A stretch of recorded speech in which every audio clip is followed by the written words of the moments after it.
À la suite de l'adoption du budget 2026, je vous invite à visionner cette courte vidéo explicative qui présente un résumé des dépenses prévues, du taux de taxation, de l'impact sur le compte de taxes, ainsi que des investissements prévus au programme triennal d'immobilisation.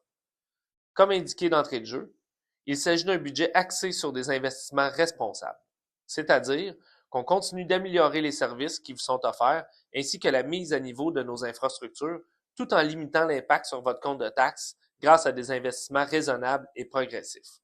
La présentation du budget s'est déroulée dans un contexte où nous avons dû faire face à différents enjeux.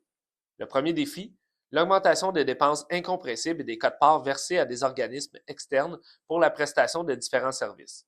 Un autre défi important à mentionner, c'est que n'ayant pas de parc industriel, notre principale source de revenus est en grande majorité la taxe foncière.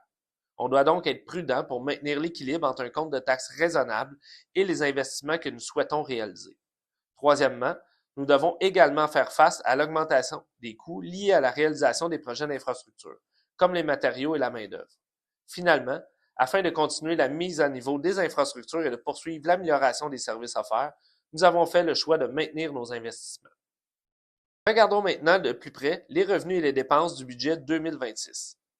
Pour l'année 2026, les revenus de la Ville s'élèvent à 35 11 739 $, tandis que les dépenses de fonctionnement totalisent 33 775 478 $. Ce qu'il faut retenir, c'est que nous avons réussi à contenir l'augmentation des dépenses à 4 %. Comme je le soulignais plus tôt, les différentes quotes-parts sont toutes à la hausse. Cela représente une augmentation de 4,77 % ou 413 789 $ de plus comparativement à 2025. Ces augmentations considérables ont eu un impact direct sur la préparation budgétaire puisqu'il s'agit en grande partie de services essentiels.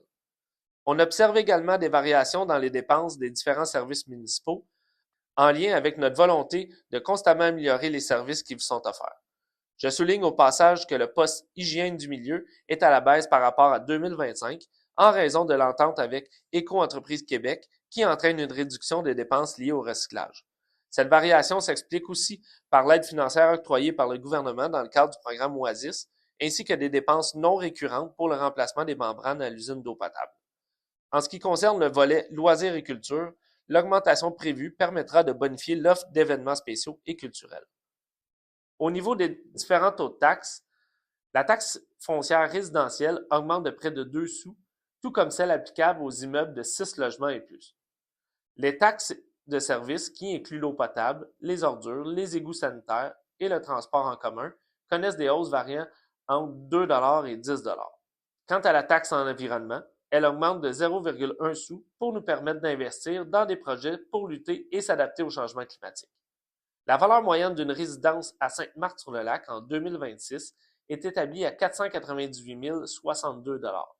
La variation du compte de taxe pour cette résidence sera donc de 142 $ comparativement à 2025.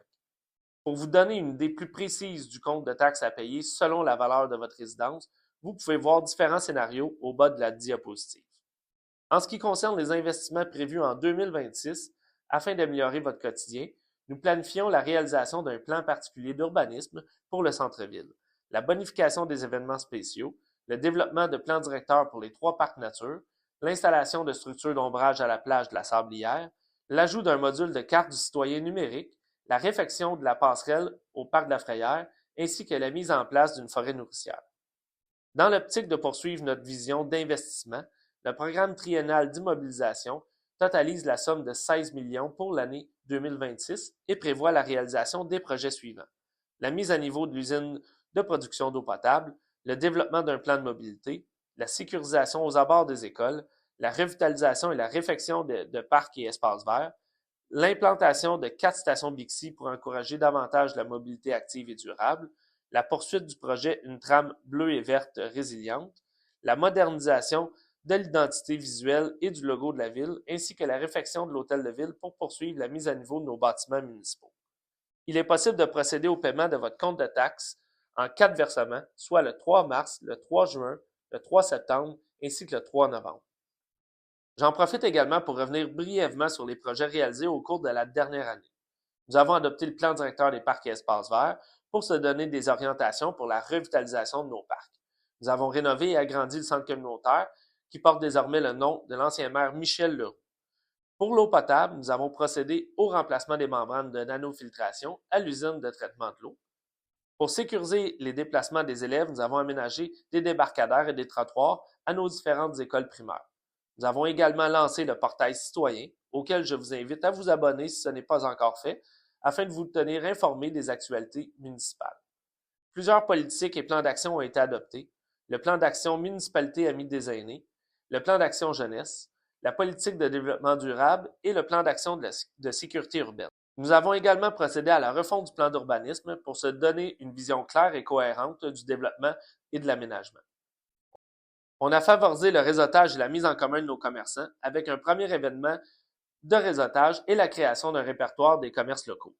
Et c'est aussi en 2025 que nous avons amorcé un projet d'une trame bleue et verte résiliente qui vise à accroître la résilience de la municipalité face au changement climatique. Pour connaître tous les détails du budget 2026 ou du programme triennal d'immobilisation 2026, 2027, 2028, je vous invite à consulter le lien à l'écran. Je vous remercie de votre attention et je vous souhaite de joyeuses fêtes.